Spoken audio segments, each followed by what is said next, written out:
But say what you want about America, land of the free, home of the brave.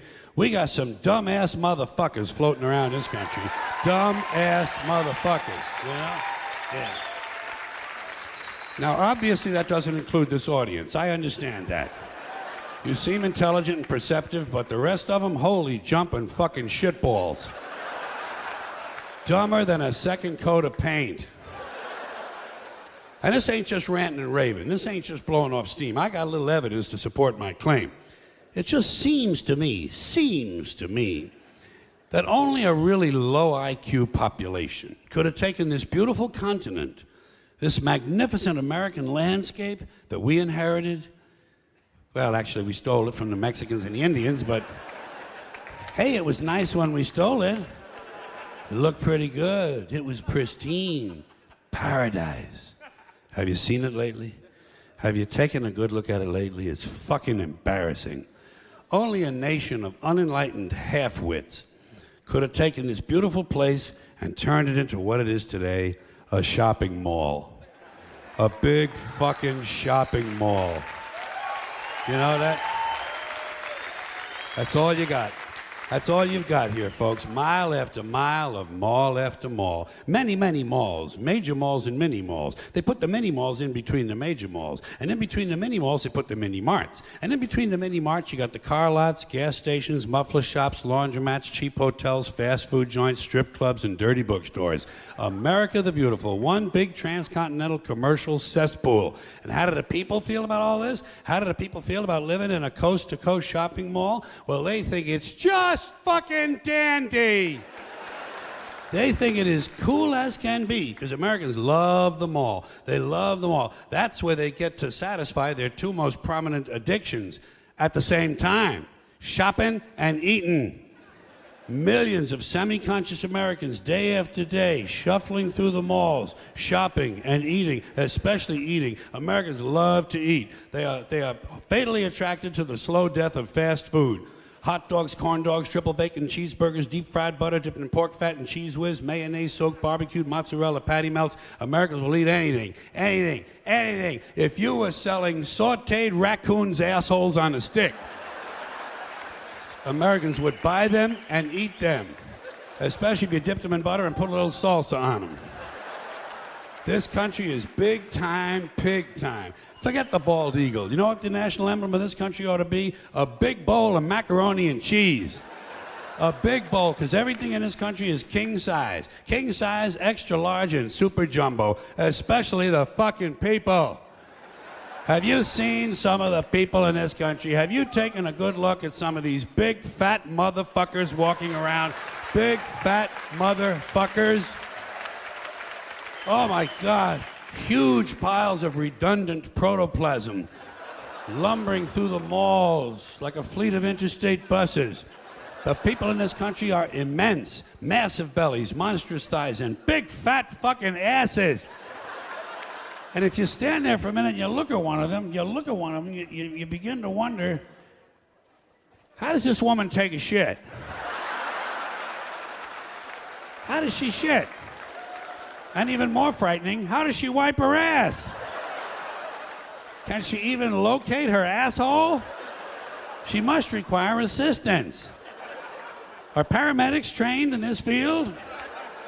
And standing right next to her, of course, with a plate full of nachos and a mouthful of pie is her clueless fucking husband, Joe Sixpack. With his monstrous swollen beer belly hanging dangerously out over his belt buckle, this guy ain't seen his dick since the Nixon administration.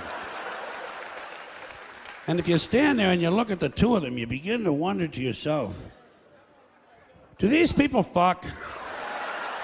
Is this man actually capable of fucking this woman? It doesn't seem structurally possible that these two people could achieve penetration. Maybe they're in that Cirque du Soleil or something. Telling you, the people in this country, every one of them is 50 pounds overweight. They are gargantuan. And in the summertime, God help us, in the summertime, they all want to wear short pants. Jesus, Lord, protector of all that is good and holy, deliver me from fat people in short pants. They all got short pants, big bellies, fat thighs, and dumb kids. Short pants, big bellies, fat thighs, and dumb kids. Every one of them's got 2 dumb-ass kids with them. And the whole family is wearing T-shirts, and every one of them's got the same T-shirt. I'm with stupid. Apparently in this country, the stupids are an extended family. And besides wearing them T-shirts, every one of the families got on a backpack. They got a backpack strapped to their back so they can carry around lots of stupid shit. And the reason they got to carry their stupid shit strapped to their backs is because their hands must remain free at all times to hold food. And to get that food up to the mouth where it gets shoveled in with all the rest of the disgusting shit they ate that day. And another reason for the backpacks is these people are going to buy even more stupid shit. They ain't got enough stupid shit at home. They just had a stupid shit sale. They ain't going to buy more.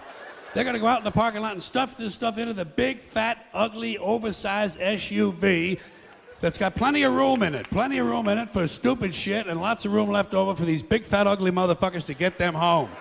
Stopping, of course, for jelly roll and fried dough.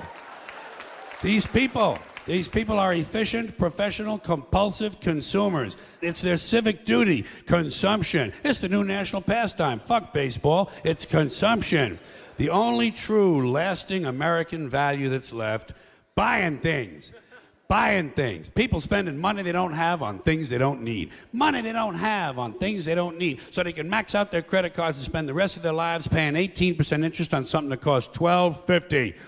And they didn't like it when they got it home anyway. Not too bright, folks. Not too fucking bright. But if you talk to one of them about this, if you isolate one of them, you sit them down rationally, and you talk to them about the low IQs and the dumb behavior and the bad decisions, right away they start talking about education. That's the big answer to everything. Education. They say we need more money for education. We need more books, more teachers, more classrooms, more schools. We need more testing for the kids. You say to them, well, you know, we've tried all of that, and the kids still can't pass the test. They say, oh, don't you worry about that. We're going to lower the passing grades. And that's what they do in a lot of these schools now. They lower the passing grades so more kids can pass. More kids pass, the school looks good, everybody's happy, the IQ of the country slips another 2 or 3 points, and pretty soon all you'll need to get into college is a fucking pencil. Got a pencil? Get the fuck in there, it's physics. Then everyone wonders why 17 other countries graduate more scientists than we do. Education. Politicians know that word. They use it on you. Politicians have traditionally hidden behind 3 things: the flag, the Bible, and children. No child left behind. No child left behind. Oh, really? Well, it wasn't long ago you were talking about giving kids a head start. Head start, left behind. Someone's losing fucking ground here. But there's a reason. There's a reason. There's a reason for this. There's a reason education sucks, and it's the same reason that it will never, ever, ever be fixed. It's never going to get any better. Don't look for it. Be happy with what you got. Because the owners of this country don't want that. I'm talking about the real owners now. The real owners, the big wealthy business interests that control things and make all the important decisions. Forget the politicians. The politicians are put there to give you the idea that you have freedom of choice. You don't. You have no choice. You have owners. They own you. They own everything. They own all the important land. They own and control the corporations. They've long since bought and paid for the Senate, the Congress, the state houses, the city halls. They got the judges in their back pockets. And they own all the big media companies, so they control just about all of the news and information you get to hear. They got you by the balls. They spend billions of dollars every year lobbying to get what they want. Well, we know what they want. They want more for themselves and less for everybody else. But I'll tell you what they don't want. They don't want a population of citizens capable of critical thinking. They don't want well-informed, well-educated people capable of critical thinking. They're not interested in that. That doesn't help them. That's against their interest. That's right.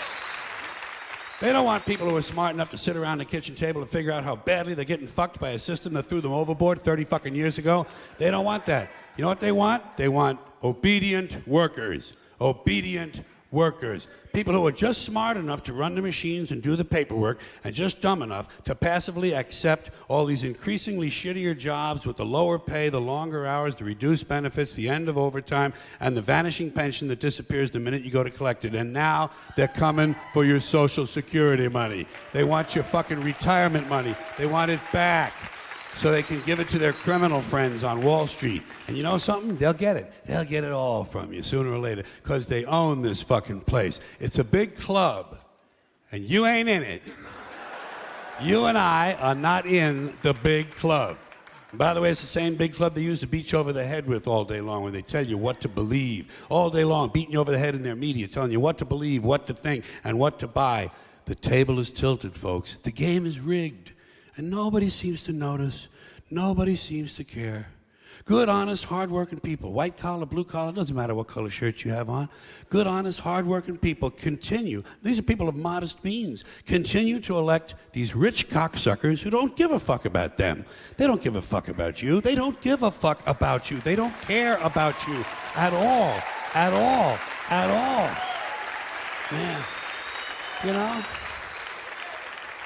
And nobody seems to notice, nobody seems to care. That's what the owners count on, the fact that Americans will probably remain willfully ignorant of the big red, white, and blue dick that's being jammed up their assholes every day. Because the owners of this country know the truth. It's called the American dream, because you have to be asleep to believe it.